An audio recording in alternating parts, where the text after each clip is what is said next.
जो लोग visual studio code को फर्स्ट टाइम यूज कर रहे हैं उनके साथ एक बहुत ही सीरियस प्रॉब्लम बार बार आ रही है। पहली चीज़ तो पाइथन में, पाइथन के लिए कुछ नहीं करना है। सिंपली जब सबसे पहली बार VS कोड को ओपन करते हो तो सबसे पहले मिलता है यही वाला इंटरफेस, दैट मीन्स कि वेलकम पेज। वेलकम पेज में अगर इस साइड पे ध्यान दोगे तो पाइथन लिखा हुआ है। इस पाइथन पे क्लिक करते ही यहाँ से एक्सटेंशन आ जाता है और इसमें जो पाइथन वाला एक्सटेंशन आता है इसको इंस्टॉल कर लो। क्यों ऐसा करना ज़रूरी है? क्योंकि पाइथन और विजुअल स्टूडियो कोड ये सेपरेट दो अलग अलग एप्लीकेशंस हैं, सॉफ्टवेयर है। विजुअल स्टूडियो कोड के अंदर पाइथन को इंटीग्रेट करने के लिए हमको ये एक्सटेंशन चाहिए होता है।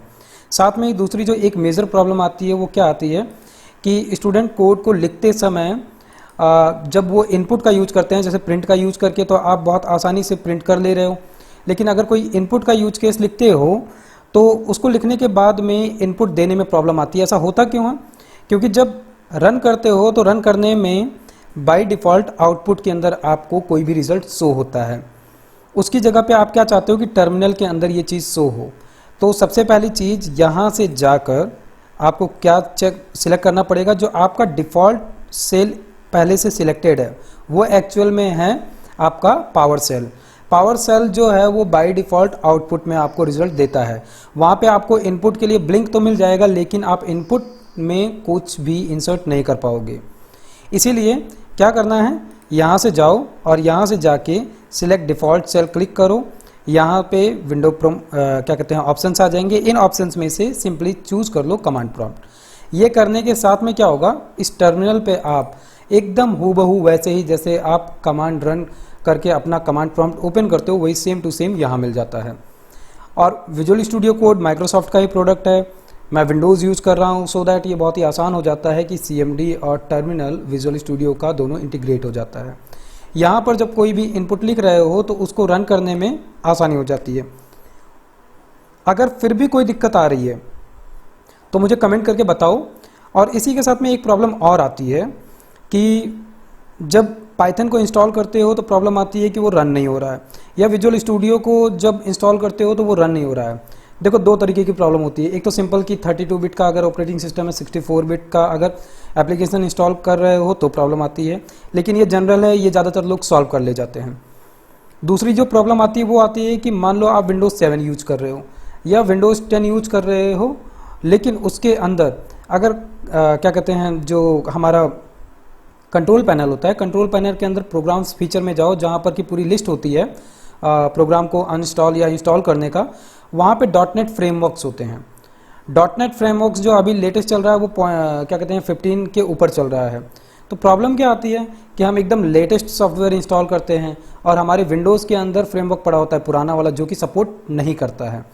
तो जो वो प्रॉब्लम आती है .dll मिसिंग और ऐसा है वैसा है, वो सिंपली प्रॉब्लम होती है कि आपका जो विंडोज़ या कोई भी ऑपरेटिंग सिस्टम है वो ओल्ड है और आपका एप्लीकेशन नया है।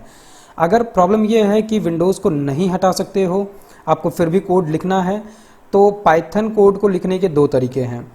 एक तो आप जुपिटर का यूज कर लो। जुपिटर का यूज क्या करना है कि सिंपली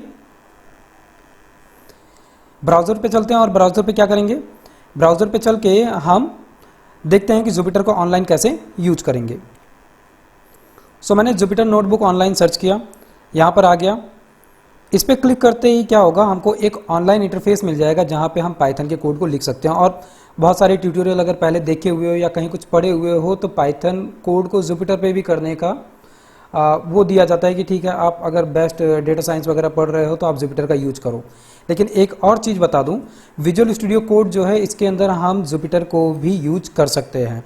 इसके अंदर बहुत सारी चीज़ें हैं। अगर आप लोगों को पता हो कमांड क्या कहते हैं जो हम कमांड प्लेट यूज करते हैं, यहाँ से क्लिक करके यहाँ पे जुपिटर अगर लिखते हो तो अभी जो लेटेस्ट अपडेट आया हुआ है विजुअल स्टूडियो का, इसके बाद में हमको जुपिटर में और बहुत सारी फैसिलिटी मिल गई हैं और ये बहुत पहले से ही जुपिटर जो है यहाँ पे हमको मिल जाता है। तो अगर मैं यहाँ से भी क्लिक कर दूँ तो ये क्या करेगा, मुझे जुपिटर अभी इंस्टॉल करके और जुपिटर का इंटरफेस दे देगा और मैं यहाँ पर भी जुपिटर का यूज कर सकता हूँ। देखो अगर कोई चीज़ मिसिंग है तो उसका हमको यहाँ से नोटिफिकेशन भी मिल जाता है, जैसे data science library IPy kernel is not installed, इसको इंस्टॉल कर लो। ये सजेशन दे रहा है, मैं इंस्टॉल कर सकता हूँ इसको। क्यों? क्योंकि जुपिटर को यूज करने का जो केस बनता है, जो लोग कहते हैं, रेफरेंस देते हैं कि जुपिटर यूज करो, वो डेटा साइंस के लिए देते हैं। ऐसा क्यों है? क्योंकि डेटा साइंस के लिए हमको यूज करना होता है सीबॉर्न को, साइलर्न को, क्या कहते हैं, पांडास को। ये सारी लाइब्रेरियां हमको जुपिटर के अंदर पहले से ही प्री इंस्टॉल्ड मिलती हैं। अगर हम विजुअल स्टूडियो में हैं तो यहाँ पे क्या करना होगा, हमको मैनुअली इनको इंस्टॉल करना पड़ता है। और वो हम कैसे करेंगे? पिप पैकेज के थ्रू। तो ये छोटी छोटी चीज़ें हैं, इनको इस्तेमाल करके देखो। फिर भी अगर कोई प्रॉब्लम आ रही है तो फिर कमेंट करके मुझे बता सकते हो। अदरवाइज जैसे प्रॉब्लम आ रही है, क्या कहते हैं, DLL मिसिंग की, तो सिंपली ट्राई करो कि विजुअल स्टूडियो कोड का पाइथन में अगर प्रॉब्लम आ रही है तो पाइथन का ओल्ड वर्जन यूज़ कर लो 3.7 समथिंग, जैसे लेटेस्ट अभी चल रहा है 3.8। उसी तरीके से अगर VS कोड में प्रॉब्लम आ रही है तो VS कोड का कोई ओल्ड वर्जन कर लो।